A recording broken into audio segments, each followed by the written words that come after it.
Michael Vonnen. Welcome to the Tolkien Lore Channel. I'm the Tolkien Geek, and in this video I want to talk about my 5 picks for the best scenes in Peter Jackson's movies. Now when I say the best scenes, I don't mean the best cinematically, I don't mean the best in terms of accuracy to the book per se, I mean best in terms of they're really well done on screen, they are at least very much in the spirit of Tolkien's story, and they're not so inaccurate as to be painful. So with that introduction, I'm not going to put these in a particular order in terms of which one I think is the best. I'm going to put them in chronological order, mainly because some of them are really they're hard for me to put in a top 5 list in an order of which one's better than another. So I'm just going to forego that and go from the earliest part to the latest part of the story. So let's get started. You're going to find out that about half of this list is from the Fellowship of the Ring, because there's some really, really great stuff from the Fellowship. And the first one comes with Gimli's gift from Galadriel in the gift giving at Lothlorien. Now, this is one of those where the actual way it's done in the movie is very different from the way it's done in the book. In the book, you get, each person gets their gift all at the same time, and it describes all of them. Galadriel asks Gimli, what would a dwarf ask of the elves?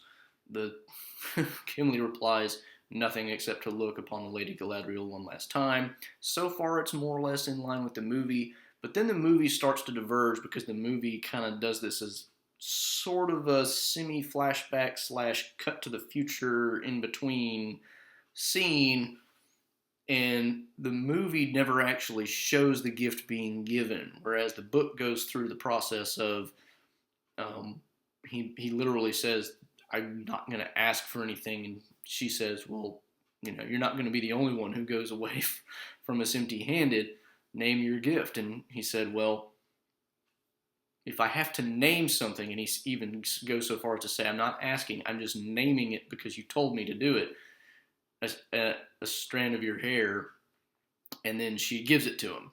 Whereas in the movie, you get a lot of buildup because you get the process of her asking what he wants, and then he kind of shyly mumbles to himself, and it cuts out and back to that scene, and then what you end up getting is later you see Legolas and Gimli in their boat floating down river, and he starts to say, which is also very close to, if not a direct quote from the book, I've taken the worst wound from this parting, henceforth I shall call nothing fair unless it be her gift to me.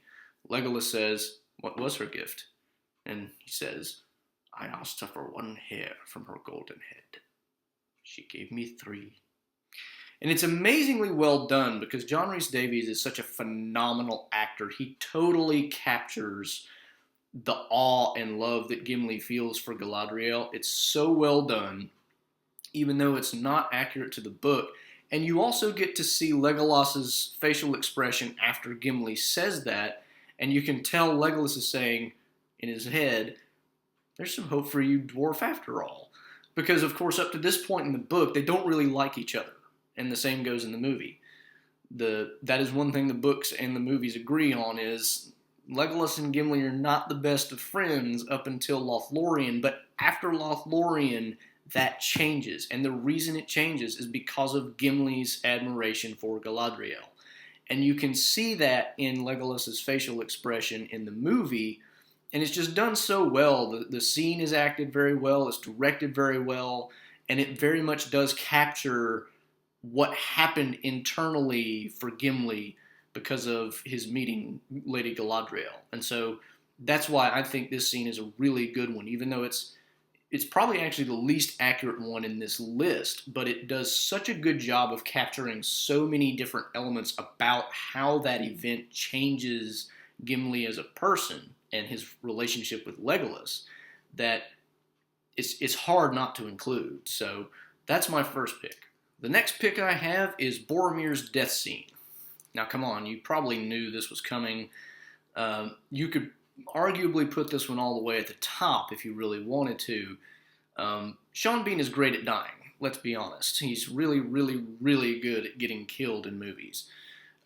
Sometimes he's the bad guy, sometimes he's the good guy. In this case, he's a fallen hero redeemed, and it works really well. Now, his character in the book is a little bit different than his character in the movie, so, but it's not really different enough to make a huge difference in terms of the redemptive quality of his final act in defending Merry and Pippin. The way, the setup for how it all happens is also a little bit different in the book and the movie, too. In the movie, the last time you see Boromir is after Frodo runs away. In the book, he actually goes back to the rest of the company and tells them what happened. They all go off searching, and, people start just kind of running off trying to find Frodo, and Aragorn tells Boromir, go follow Merry and Pippin and make sure they're safe. And he does, and then you later find out what happens.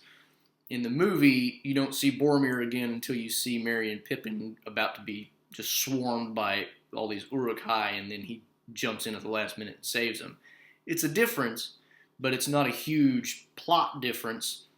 And, of course, the way it all goes down is really, it's kind of, it's an, the other problem, of course, is in the book, you never see it happen. You get Boromir's recounting of it and maybe Merry or Pippin's memory of it a little bit, but even then it's vague and very short, and so you don't get a long battle scene in the book, that's partially just because of Tolkien's preference for skipping battles or truncating them, because that's not really the point of the story. Battles happen, they're part of the plot, they get over, we're moving on, and that makes a lot more sense in the book. In the movie, of course, they want to show the action, but the way it's done, forget the action. The action part, I could actually kind of skip over. The fighting element of it is, Boromir is essentially hacking back and forth over and over again. It's not very finessed. It's not very good in terms of the choreography. So, that part I could do without. But the fact that you actually see him defending the hobbits, getting shot with arrows, getting back up, fighting again, you very much do get that idea that he is, he knows this is his last chance to redeem himself, and doggone it, he's going to do it.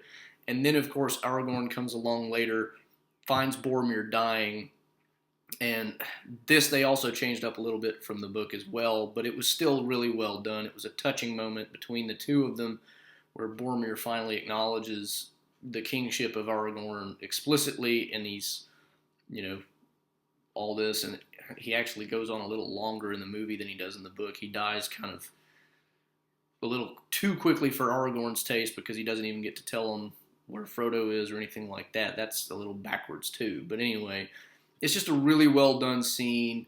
Boromir does a great job. Sean Bean does a great job as Boromir, being the redeemed hero, dying in service to the hobbits. So that's why it makes the list. Now let's move to number 3. Number 3 comes basically right after Boromir dies, although in the book it comes before Boromir is dead, at least in terms of writing, not necessarily in terms of chronological order, but the scene where Sam jumps into the river to go after Frodo as Frodo is leaving the company. The reason this makes it is because, again, there's a few differences, and the main difference really is that in the book, he jumps wholesale into the river. You don't get the idea there's a long, very light grade into the river. He just jumps wholesale, and he could have drowned, which shows his impetuousness in trying to keep up with Frodo. But other than that, it's more or less the same scene. The dialogue's a little different, but in spirit at least, it's very similar, and you do get in both the book and the movie the very strong impression that Sam is doing this out of loyalty so strong that it can really only be called love in the end analysis. It's not just loyalty. He looks up to Frodo as somebody he loves, not in a romantic sense obviously, but a different type of love. So you get Sam jumping into the river in the book and Sam wading into the river in the movie. In the movie, that, of course, lends a little extra gravitas, I suppose. That may be the wrong word, a little bit too strong of a word. because you get Frodo telling him that he can't swim, whereas in the book, you already know he can't swim and he hates water because it's kind of been built up that hobbits generally don't like water or boats, and there's been comments, especially when they get into the boats at Lothlorien, that he's really not fond of it. And you see a little touch of that in the movie where he gets in the boat and it kind of rocks under him. He's like, oh. But you don't really get a lot of stuff on it in the movie. And so when Frodo says you can't swim, it gives you enough of that background that you didn't really get that was in the books to know that what Sam is doing is really, really out of a sense of very strong loyalty. He's not backing down, even though he knows, this is how far he's willing to go for his loyalty. He knows this is what he's supposed to do. And that's, when he gets out, when Frodo pulls him out and he says, I made a promise, don't you leave him, Samwise Gamgee. That, again, is a little bit different than the way he says it in the book, but it has very much the same meaning. It's still the idea of, this is my job. I have something to do. This is a different point in the book, but in the book he does say, I feel like I have something I have to do before the end. And this is, it's the same idea. He's very much carrying through, this is my role in this story, and I am going to see it through. And some people have kind of criticized the way that this happens and some of Frodo and Sam's relationship as seeming a little bit too much like a bromance / romance / whatever. And I mean, the one that I'm thinking of really is the Nostalgia Critic. You can find, I'll go ahead and link to his video, The 11 Dumbest Moments from the Lord of the Rings. I don't really see what he sees in scenes like this, that they're semi-romantic. It's not really a thing. They're just really, really, they love each other as friends.